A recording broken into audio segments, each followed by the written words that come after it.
great week and that you're enjoying the Sabbath. I know I am.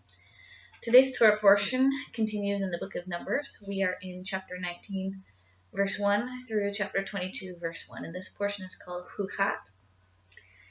And it starts off with a description of the red heifer, which probably a lot of you are aware of. There's some importance of the red heifer that some teachers have placed on prophecy, but I realized something about the red heifer today that I guess if you think about it, I knew before, but it never really clicked or it never sunk in and it wasn't something I remembered.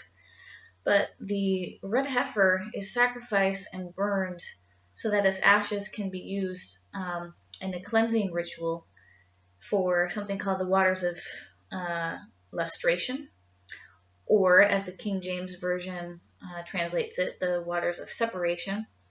I've heard others refer to it as the waters of purification. So what exactly is this? Well, I find it very interesting that these ashes are used to be mixed with water, which is then sprinkled upon the individual when the person has come into contact with a corpse. So whether it's on purpose or by accident, somebody dying in there right next to them, this is an accidental contact or being in the vicinity, well, I guess it's contact of a corpse. And so I find this very interesting. I'm not totally sure what the whole significance of that is, but I'm sure it's really significant. And it's very clear that it's a human corpse. And so that we've read in Leviticus before that coming into contact with dead animals as well would make you unclean until evening. But in this case, if it's a human corpse, you actually have to be cleansed using these waters. Otherwise, you're actually cut off from the community of Israel. And what's very interesting is that you're cleansed twice over the period of 7 days. It would be on the third day and on the seventh day. And if you don't do this, then you're not considered clean, and you are actually cut off from the community of Israel. And so I find that very interesting. Now, what's also very interesting, if I just want to read for you in verse 21, it says, "This shall be a law for them for all time." This is chapter 19, sorry. "Further, he who sprinkled the water of lustration," so this is the person cleansing the person who's been defiled through the corpse, "shall wash his clothes. Whoever touches the water of lustration shall be unclean until evening.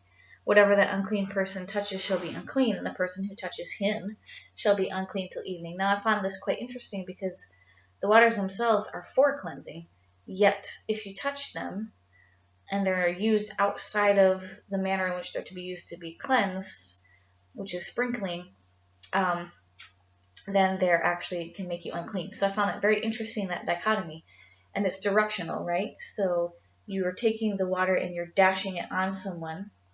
And they do this with hyssop, so they're not actually touching it. They're doing it with hyssop, dashing the water on somebody who's unclean. That makes them clean. However, if you reverse the direction and you take your hand and you go into the waters and touch them, then you're unclean. So, very interesting. Not totally sure what the significance is there, but definitely something that I hadn't noticed before. Now, if we move into chapter 20, now we see the Israelites complaining again. Chapter 20, verse 3, the people are quarreling with Moses and Aaron. They say, "If only we had perished when our brothers perished at the instance of Yahweh." I think here what they're talking about is what happened during the rebellion of Korah. If you remember last week, we were in that portion, and so I don't know what else it could be that they're referring to. The rebellion of Korah and his band of 250 people died, and then there was a plague that went through the community that had to be stopped. And if that is what they're referring back to, that's quite sad. The issue here is that they're thirsty, so they want water, and they're complaining again. Why did we leave Egypt if only we had died like our brothers? And it's just, what are the spiritual implications of this? That we hit a hardship and we want to suffer the fate of people who essentially suffered that fate because they questioned Yahweh and his anointment of his people. So really interesting, really intriguing, and actually a very sad thought. And I also find it very interesting that this is happening now when they want water. And it's the way that they are complaining is different than in the past. So if you remember with Korah, they were revolting against Yahweh's chosen, Moshe and Aaron. In the past, when they've complained, they've revolted against Yahweh. This time, they're revolting against both. So in verse chapter 4, it's really interesting. You actually see them refer to themselves as Yahweh's congregation. So it's like, okay, they're finally getting this. They're Yahweh's people. But they're saying, why have you brought Yahweh's congregation into the wilderness for us and our beasts to die here? Why did you make us leave Egypt? So they still aren't connecting the fact that it's Yahweh that brought them out, and he did so through these servants that he ordained. But at least they have both concepts there, Yahweh and Moses and Aaron, so they're complaining against all of them, all at one time. And it's all for thirst, a want of water. Well, this made me think of Yeshua and our spiritual thirstiness and how he is the living water, and how he says essentially that he is the living water, and anyone who is thirsty takes a drink and he'll quench your thirst. What's really interesting is that in verse 8, Yahweh tells Moses and Aaron to strike the rock and get water from the rock. Well, Yeshua is our rock as well. And that concept is repeated all throughout Scripture, so I don't need to expound on that. So I find it very, very interesting that in this sense now, what they're complaining about, they've already complained about food, and they got the manna. Now they're complaining about lack of water, and they get water from the rock, which is a nice, beautiful foreshadowing of us getting water from our rock, Yeshua. Now, here's what Yahweh says. He says, you and your brother Aaron take the rod and assemble the community, and before their very eyes order the rock to yield its water. Now, here's what actually happens in verse 10. Moses and Aaron assembled the congregation in front of the rock, and he said to them, listen, you rebels, shall we get water for you out of this rock? And Moses raised his hand and struck the rock twice with his rod, and out came the water. Now we know what happens. They're punished, and Moses and Aaron actually can't enter the land because of this. It seems like, at face value, such a small issue with such huge consequences. Moses and Aaron had very high and very special anointments from Yahweh, and even they didn't enter the promised land because of a single act of disobedience. Why was this so important? Well, I think it goes back to the issue of the people still refusing to recognize Yahweh as the one who has led them out of Egypt for a reason, and he's the one who is above all. What happens is they don't set him apart. In fact, they're focusing on the people, and they're focusing on themselves. They said, shall we get water for you out of this rock? There's no mention of Yahweh, no mention of his name, no mention of how it's actually him that they're revolting against, not themselves. All the focus is on them. And if you read further, Yahweh says, because you did not trust me enough to affirm my sanctity in the sight of the Israelite people, therefore you shall not lead this congregation into the land that I have given them. And actually, we see the one who leads them in is Joshua. And Joshua is just another foreshadowing of our Messiah, and it can't get any more obvious since they have the same exact name. And it will be our Messiah, Yeshua, who leads us into the promised land at the end of days. And so it's very interesting. I wondered what this phrase, affirm my sanctity, meant. And in Hebrew, it's actually just one word there. It's not two different words, because I was looking for affirm and sanctity.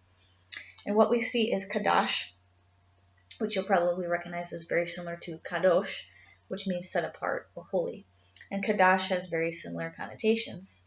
It means to be clean, essentially, to appoint, bid, dedicate, concentrate, make, and it has the idea of making, pronouncing, or observing something to be clean. And so it just harkens back to the fact that there was no mention of Yahweh there. And so, unfortunately, that's why they don't enter the Promised Land. In this Torah portion, Aaron actually dies. And he dies on the summit of Mount Hor, which I find very interesting. First of all, who has the strength when they're on their deathbed to climb a mountain? And then why on the top of a mountain?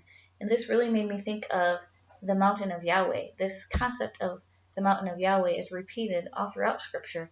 In the Song of Moses, it's talked about how he will lead his people and plant them in his own mountain.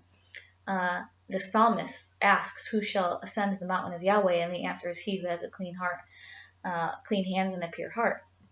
So I'm wondering if this kind of relates to that or signifies that in some way. So just an interesting thought. Now, chapter 21, verse 7, I will read this.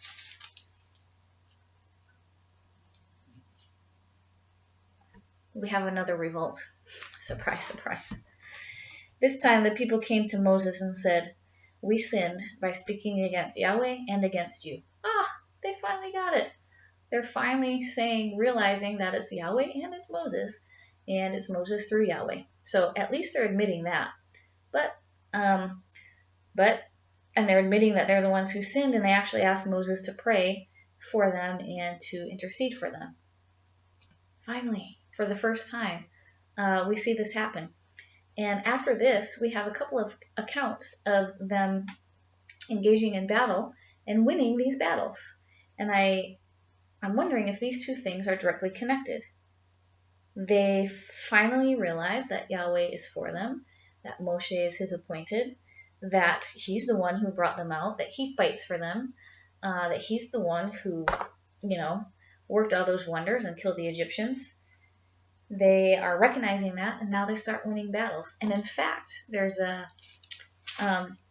section of scripture where they essentially say, hey, Yahweh, if you give us the victory here, we're going to prescribe everybody that's defeated. So we start to see a change in the attitude, and therefore a change in what's happening as they're traveling through and they're coming closer to the land, but they're also coming into more contact with other people who represent dangers to them. And I wonder what that has to tell us about the end of days as well. As we get closer to the land, are we going to have more dangers that we have to make it through?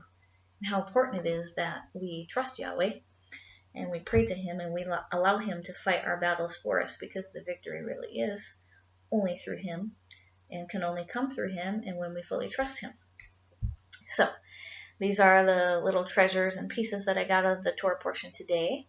I hope you enjoyed it. I hope you're enjoying your Sabbath. And as always, please feel free to make comments and share your own thoughts and revelations from reading and studying this week's Torah portion. Shabbat Shalom.